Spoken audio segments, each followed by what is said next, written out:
শুভ জন্মাষ্টমী শুভেচ্ছা জানিয়ে ভিডিওটি শুরু করছি। তো এই দেখো আমার গোপু সোনারা স্নান করাবো এখন, তো ভিডিওটি দেখতে থাকো। কি করেন?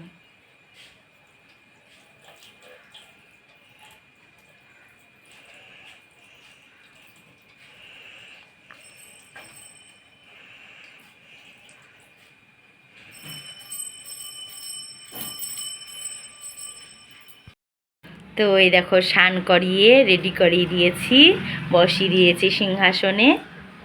এই যে আমার ঠাকুর ঘর, এদিকে মা দুর্গার ছবি। এই যে পুজো করে রান্না করতে চলে এসেছি। এখানে আলু পটলের তরকারি বসিয়ে দিয়েছি, ভাত, আর এখানে ডাল সেদ্ধ করে রেখেছি, আর আলু ভাজা বেগুন ভাজা। তোমাদের দাদা খায় আর ছেলে খাবে তাই। আচ্ছা, এই যে পুজোর জোগাড় শুরু হয়ে গেছে। এই যে লুচি ভাজছি, আর এখানে পায়েসটা আগে করে নিয়েছি। এখানে পটল ভাজা, আলু ভাজা। এবার সুজিটা বানিয়ে নিচ্ছি।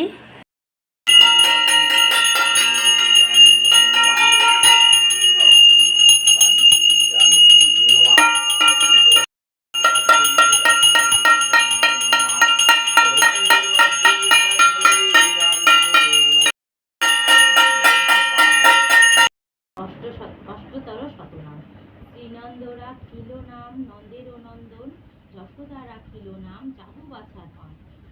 উপানন্দ নাম রাখে সুন্দর গোপাল, বজ্র বালক নাম রাখে ঠাকুর গোপাল। সুবল রাখিল নাম। তো বন্ধুরা, রাত্রে আর ভিডিওটি কন্টিনিউ করা হয়নি। রাত্রে প্রসাদ খেয়ে ঘুমিয়ে গেছিলাম। এখন দেখো ঘড়িতে 8:15 বাজে। আমার স্নান হয়ে গেছে। আমি এখন ঠাকুরের জন্য অন্নভোগ রান্না করব। ভোগের রান্না বসিয়ে দিয়েছি। আলু ভাজা, করলা ভাজা, ঢেঁড়স ভাজা, কড়াইয়ে বেগুন আছে, আর এখানে আতপ চালটাকে ধুয়ে নিয়েছি, পোলাও করব। পোলাওয়ের চালটা ভালোভাবে ভেজে নিয়েছি, এবার জল দিয়ে দেব। আমার ভোগ রান্না হয়ে গেল, ভোগ দিয়ে দিয়েছি। দেখো পুজো দিয়ে দিলাম। সন্ধেবেলায় আমরা লোকনাথ বাবার পুজোর প্রসাদ খেতে এসেছি।